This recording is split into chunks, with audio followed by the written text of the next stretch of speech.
but I did find something that was useful. I will share that with you shortly. Basically, every time someone asks me to explain what is quarter life crisis, me trying to explain it versus everyone.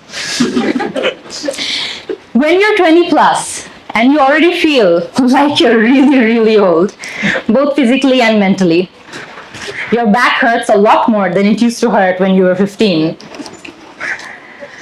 5 years ago, when you think at 25, I'm going to have everything figured out.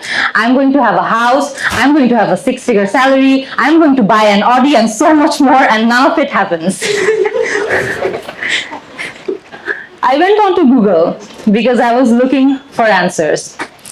I did not find much, but I also did find that about 86% millennials report being confused, lost, disappointed, hurt. They feel loneliness, they feel depression, especially when they reach their late 20s. It happens somewhere between the late 20s to their early 30s.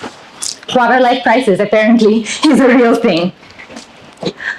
The first lesson that I want to share with all of you today, again, it's based on a letter I wrote to myself about 4 years ago. But last week when I turned 29, I thought it's time to resurface that letter. It's time to tell myself a lot of the things I wish somebody had told me in the past decade. Something that could have helped make this transition easier. I love doling out advice that I'll find extremely hard to follow myself. So here it goes. The very first advice, as generic as it can be, don't let the haters get you down. It's a bit generic, but bear with me.